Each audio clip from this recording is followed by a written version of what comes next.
नमस्कार दोस्तों, कैसे हैं आप सब लोग। आपके साथ फिर आपकी दोस्त doctor Seema from doctor Seema's med talks. तो कहानी को आगे बढ़ाते हैं।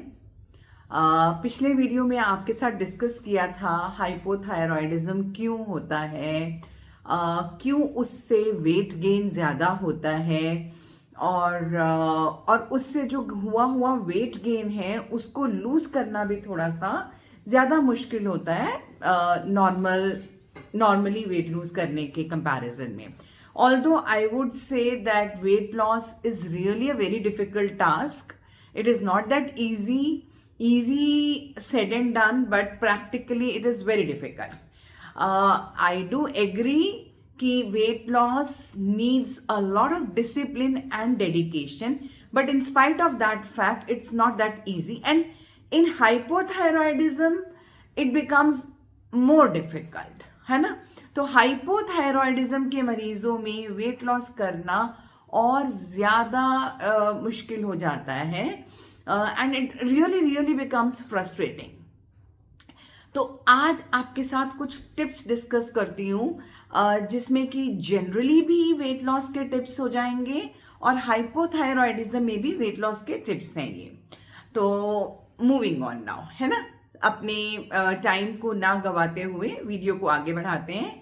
तो आपसे मैंने उस दिन डिस्कस किया था कि कहीं ना कहीं हाइपोथायरॉयडिज्म भी एक लाइफस्टाइल डिजीज है। कुछ ना कुछ लाइफस्टाइल के फैक्टर्स जरूर इसमें भी सम्मिलित होते हैं जिसके चलते वेट गेन होता है और वेट लॉस करना मुश्किल होता है।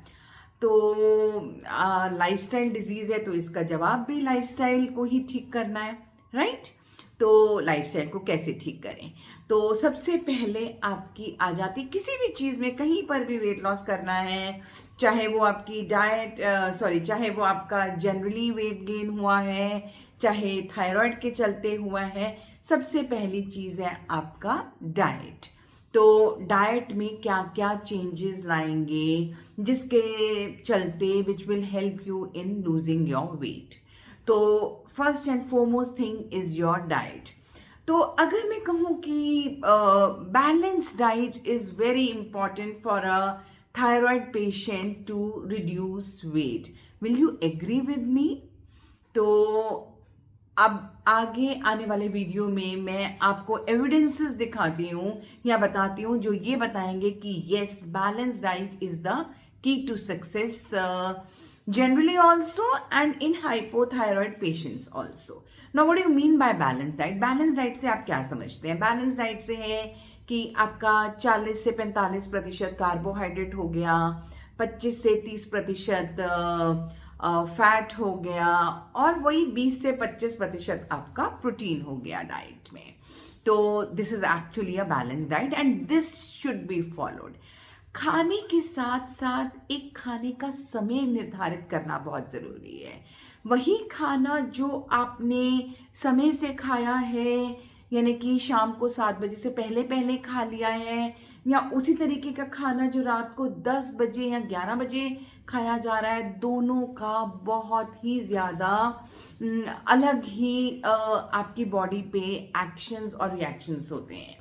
तो पहली चीज़ हो गई बैलेंस डाइट। दूसरी चीज़ हो गई correct timing for your eating meals and correct kind of timing for eating meals as well as जितने घंटे का आपको गैप देना है, जो विंडो देनी है खाने में, वो भी बहुत ज़्यादा ज़रूरी है, विच will help you lose wait specially in the thyroid patients.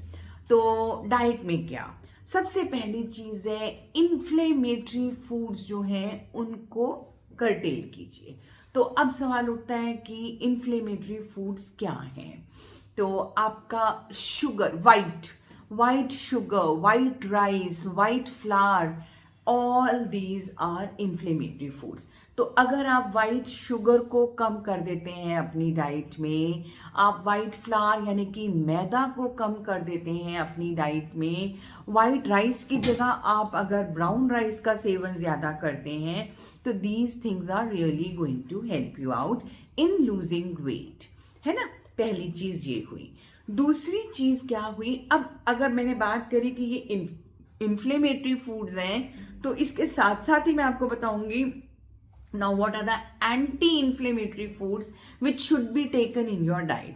तो anti-inflammatory foods में क्या आ जाएंगे, आपका garlic, ginger. So you should be, जो भी खा रहे हैं, जो भी कुकिंग कर रहे हैं, that has to be very mindful eating, mindful cooking will really help you in losing weight in general as well as in the hypothyroid patients.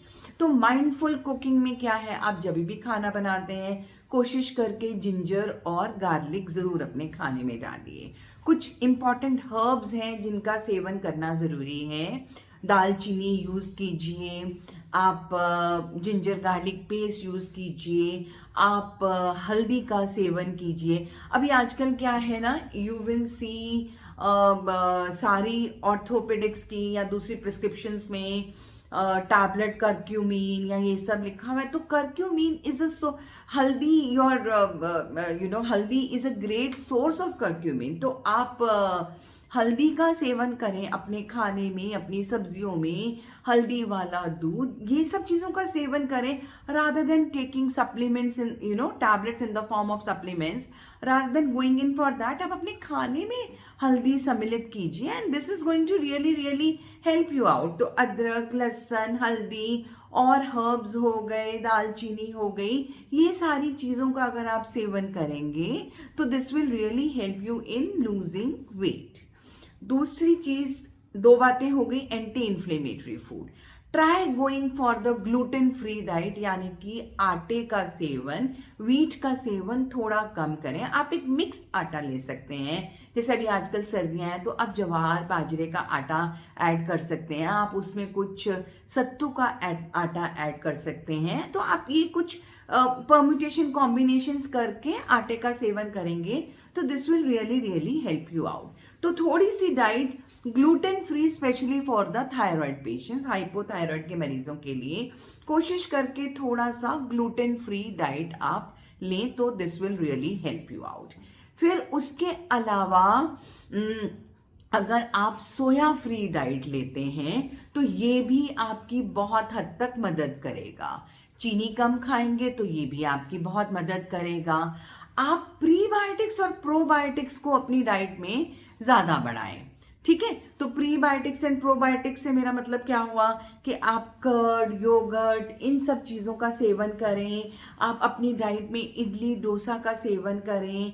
आप अपनी डाइट में स्प्राउट्स का सेवन करें, which is a very good source of protein as well as. तो किसी भी तरीके से आप फर्मेंटेड फूड्स का भी सेवन अपनी डाइट में ज्यादा बढ़ा देंगे तो this will really help you in losing weight as well as it will be a very good source of protein. तो आप ये सब चीजें अपनी डाइट में बढ़ा सकते हैं. और आपका जब लोगों का क्या होता है ना कि वेट लॉस करना है तो everybody runs for a calorie deficit diet, कि अब मैं ना खाना पीना बंद करने वाला हूं या बंद करने वाला. तो this is a very wrong notion. अगर आप कैलोरी डेफिसिट डाइट लेंगे तो मान के चलिए you will get into nutritional deficiencies, like अपने विटामिन बीज आपके कम हो जाएंगे, विटामिन B12 कम हो जाएगा, B6 कम हो जाएगा, विटामिन D कम हो जाएगा. तो ये सारी चीजें आपको हेल्प नहीं करेंगी. You need to take a balance diet जिसमें आपके विटामिन्स का पोर्शन बिल्कुल सही तरीके से होना चाहिए. आप विटामिन D3 का सेवन करें. You can go in for eggs which are a very good source of vitamin D. और एल्स आप सनलाइट, आजकल सर्दियों में जैसे आप सुबह 8 बजे से 11 बजे की धूप ले सकते हैं. आप सिर्फ 15-20 मिनट अगर आप अपनी टांगों को और अपनी बाजुओं पे से कपड़ा हटा के धूप का सेवन करते हैं तो ये आपको this is a very good source of vitamin D. आपको विटामिन D का अच्छा, this is the best source of vitamin D. तो आपको विटामिन D लेना चाहिए. आपकी डाइट में जिंक होना चाहिए, सेलेनियम होना चाहिए, आयोडीन होना चाहिए, ओमेगा 3 फैटी एसिड्स होने चाहिए. आपकी डाइट में ये सारी चीजें होनी चाहिए. अब आयोडीन कहाँ से आएगा? आयोडाइज सॉल्ट यूज कीजिए. जो आजकल चलन चल गया है कि सेंधा नमक ज्यादा लेंगे, तो this is a very wrong notion. हमारी कंट्री ने सॉल्ट को आयोडाइज फोर्टिफाई करके आयोडाइज सॉल्ट तैयार किया जाता है, तो please go in for the iodise salt, जिससे कि आपके थायराइड हार्मोन्स के लेवल्स काफी हद तक नॉर्मल रहेंगे। तो अगर मैं कहूँ कि ओमेगा 3 फैटी एसिड्स ले, तो वो आपको कहाँ से मिलेगा? आप सप्लीमेंट भी ले सकते हैं, नहीं तो आप अगर नॉन वेजिटेरियन है तो fish is a very very good source of omega 3 fatty acids. Sea foods अगर आप ले सकते हैं या थोड़ा बहुत भी ले सकते हैं, तो that is a very good source of iodine as well. तो किसी तरीके से जिंक और मैग्नीशियम और सेलेनियम, आयरन की भी कमी नहीं होनी चाहिए। गो इन फॉर ग्रीन वेजिटेबल्स, पालक हुआ, आजकल तो साग है, ये सारी चीज़ों में आयरन भरपूर मात्रा में होता है। नहीं तो आप काले चने को लोहे की कढ़ाई में अगर बनाते हैं, या खाने में भी अगर आप लोहे की कढ़ाई में कुछ खाना कुक करते हैं, तो उसका लोहा भी आपको मिलता है, and this really really helps you in getting iron, है ना। तो इस तरीके की चीजें मैंने बोला ना, mindful eating and mindful cooking will really help you. आपकी किचन में, आपकी रसोई में आपको सब कुछ मिल जाएगा, चाहिए सिर्फ यहां से दिमाग चला के करने का और इच्छा होनी चाहिए कुछ भी करने की। You will get everything and you can do everything. तो खाने में ये सब, अच्छा मैंने क्यों कहा कि कैलोरी डेफिसिट करेंगे तो न्यूट्रिशनल डेफिशिएंसीज होंगी। न्यूट्रिशनल, आपकी थायराइड ग्लैंड को हार्मोन्स बनाने के लिए इन सारे न्यूट्रिएंट्स की जरूरत होती है। तो अगर आप न्यूट्रिशनल डेफिशिएंसी कर देंगे, ये सारे विटामिन्स और मिनरल्स को कम कर देंगे, तो आपका ग्लैंड हार्मोन की प्रोडक्शन पूरी तरीके से नहीं कर पाएगा, तो which will again land you up in hypothyroidism and again weight gain, थकावट, body aches, muscle aches, joint pains, जो आपको और एक्सरसाइज नहीं करने देगी और आपकी थकावट और ज्यादा बढ़ेगी और इन टर्न आपका वेट गेन होगा। तो आपको न्यूट्रिशनल डेफिशिएंसी नहीं होने देनी। दूसरा चीज क्यों मैं कह रही हूँ कैलोरी डेफिसिट डाइट नहीं होगी, पूरा दिन अगर आप भूखे हैं, आपने ठीक से खाना नहीं खाया, 1 दिन करा, 2 दिन करा, 3 दिन करा, it will add on a stress on you. वैसे ही आजकल की जिंदगी में स्ट्रेस बहुत ज्यादा है, तो अननेसेसरी का स्ट्रेस बढ़ाने की जरूरत बिल्कुल नहीं है। कैलोरी डेफिसिट में lead to increase in stress will again lead to a vicious cycle, increase in cortisol levels. Cortisol एक ऐसा हार्मोन है जो स्ट्रेस के दौरान निकलता है और जो आपका मोटापा बढ़ाता है। तो कॉर्टिजोल मत निकलने दीजिए, क्योंकि जब कॉर्टिजोल ज्यादा निकलेगा तो थायराइड हार्मोन्स कम हो जाएंगे और आपका मोटापा बढ़ने लगेगा। तो अपने आप को एम्बैरस या हरास करने की जरूरत नहीं है। एक रूटीन की बैलेंस डाइट में अगर आप चलेंगे तो this will really really help you out. किसी तरीके की एडिक्शन नहीं होनी चाहिए। Stop taking alcohol, 100% stop smoking तो बिल्कुल नहीं होनी चाहिए। अल्कोहल इन मॉडरेशन में स्टिल बी एक्सेप्टेड, ठीक है। सॉल्ट अपनी डाइट से कम कीजिए, बिकॉज नमक is very very, I will say it is not a good thing. ये आपका ब्लड प्रेशर बढ़ाएगा, आपको कार्डियक इवेंट के नजदीक लेके जाएगा। थायराइड इशू के साथ साथ कार्डियक इवेंट वैसे ही बढ़ जाता है। नमक कम मात्रा में लीजिए, लेकिन आयोडाइज सॉल्ट का प्रयोग कीजिए। तो ये सारी बातों का अगर आप ध्यान रखेंगे तो आप अपनी डाइट को अच्छे से कर सकते हैं। अच्छा, अब मैं कहूं कि कैलोरी डेफिसिट बिल्कुल नहीं करना, तो ये भी पूरी तरीके से सही नहीं रहेगा। कैलोरी डेफिसिट अगर करना भी है तो cut on the calories which are unnecessary. जैसे अगर आप प्रोसेस्ड फूड्स काफी खाते हैं जिनमें बहुत नमक की मात्रा है, प्रिजर्व फूड है, तो उन सबको काटो ना, आपकी कैलोरी भी कम होगी, शुगर लेवल भी कम होंगे, सॉल्ट भी कम होगा, फैट भी कम होगा, कोलेस्ट्रॉल भी सही होगा, फैटी लिवर भी सही होगा। तो उन सब चीजों को, प्रोसेस फूड को काटो, बेकरी को काटो, बेकरी आइटम्स को जो एक्स्ट्रा खा रहे हो, जो रूटीन का घर का बना हुआ ब्रेकफास्ट लंच डिनर कर रहे हो, कन्वेंशनल फूड जो खा रहे हो, वो आपको नुकसान नहीं देगा, rather it will help you in losing weight. Only thing is that you have to have a portion control and a mindful eating के जरिए कि आप अपने खाने में वो सारी चीजें एंटी इंफ्लेमेटरी प्रोडक्ट्स ऐड करते जाएं।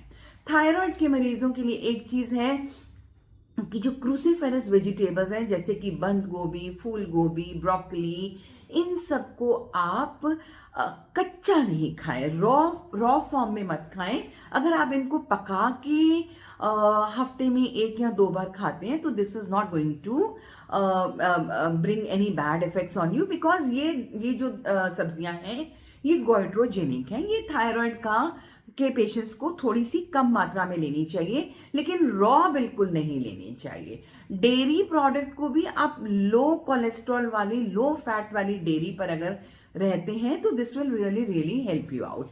आप नट्स का सेवन कर सकते हैं, आप एक मुट्ठी भर के बादाम, पिस्ता, इन सब चीज़ों, अखरोट, इन सब चीज़ों का सेवन करें। आपको सटाइटी लेवल भी बढ़ेगा, आपका पेट भी भरा रहेगा and you will really really feel good about it. अपनी हाइड्रेशन को देख के चलें, चाहे सर्दी है चाहे गर्मी है, एटलीस्ट 2 लीटर्स, 1.5 to 2 लीटर्स यानी कि 8 गिलास पानी या कोई भी पेय पदार्थ हो 8 गिलास पीना है।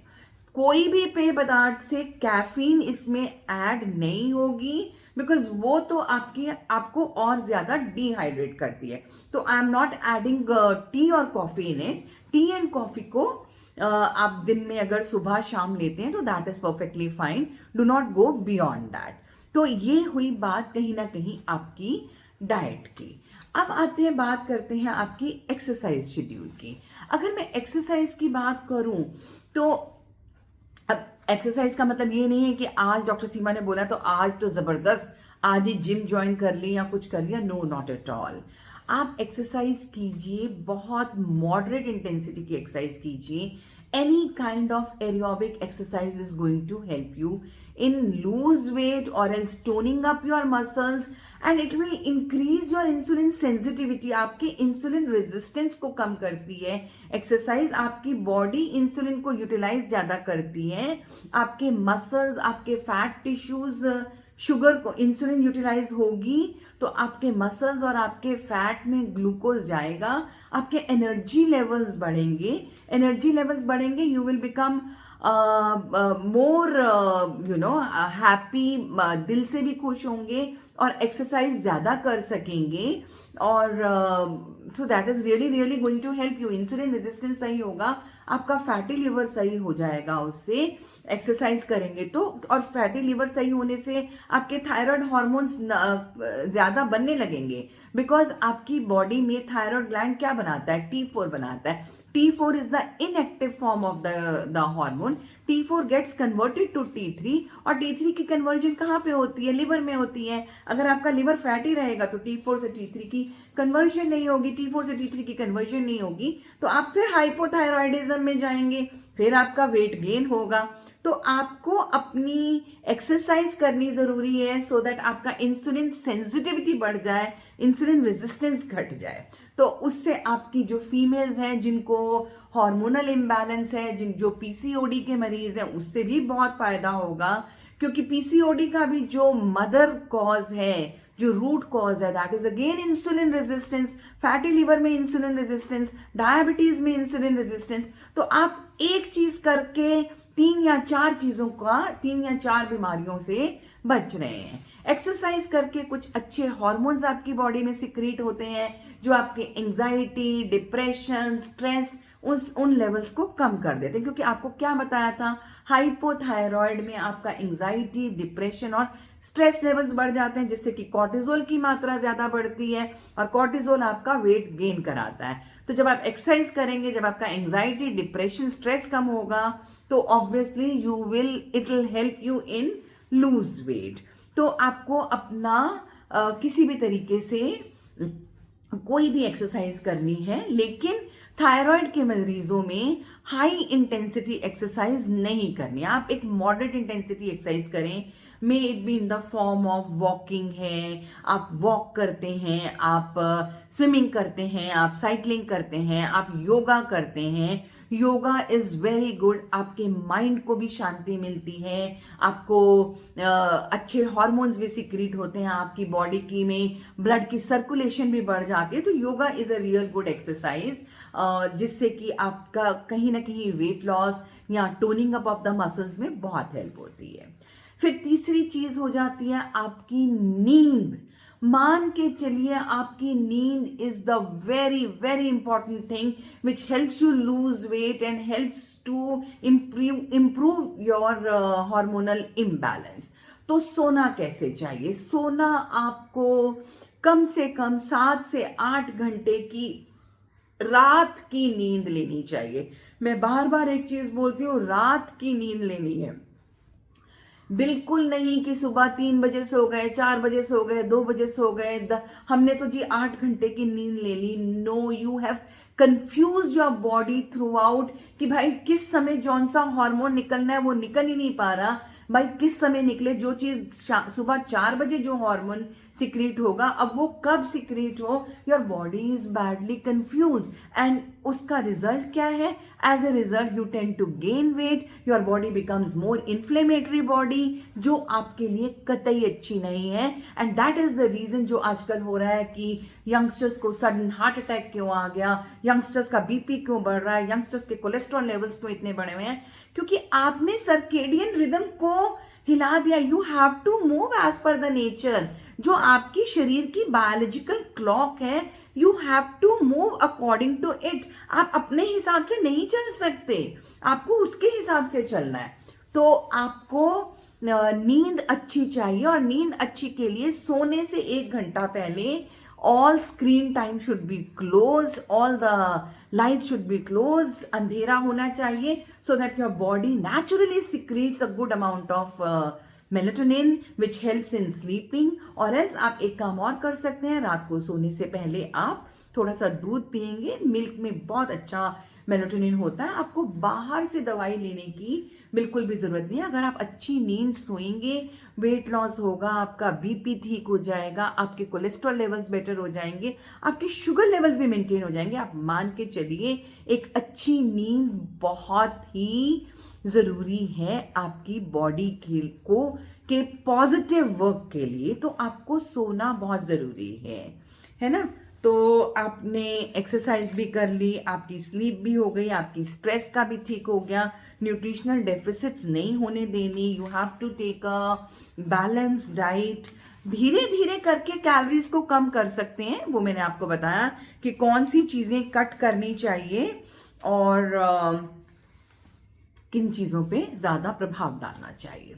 सो बेसिकली देखा जाए ना, जिंदगी जीना जो है ना, it is with discipline and with dedication. Same is when you want to lose weight, if you are discipline and if you are dedicated, this will really help you. Mindful, stay mindful, eat mindful, exercise mindfully. किसी भी चीज़ को बहुत ज़्यादा नहीं करना और किसी भी चीज़ को बिल्कुल छोड़ना नहीं है। Everything has to be in moderation. Moderation is again the key to success. कुछ भी करें मॉडरेटली करें। कोई अच्छी चीज़, अमृत को भी ज़्यादा ग्रहण करेंगे तो वो भी जहर बन जाएगा, जहर तो जहर ही है। तो आपको हर चीज़ मॉडरेशन में करनी है और डिसिप्लिन्ड वे में चलना है, और कन्वेंशनल वे ऑफ लाइफ को अगर ले लेंगे तो I am sure this is going to help your thyroid as well as your weight, as well as your blood sugar levels, your blood pressure, your lipid profile. तो I hope video आपको अच्छा लगेगा। मैंने थोड़ा सा लंबा कर दिया है, but this is for everyone. बहुत लोगों की ये मुझसे सवाल था कि मैम थोड़ा सा खाने पीने का बता दीजिए और किस तरीके से वेट लॉस हो सकता है, तो मैं बहुत ज़्यादा बोलती हूँ। Anyways, bye bye and have a wonderful day ahead. मिलते हैं फिर नेक्स्ट वीडियो में। Bye bye, take care.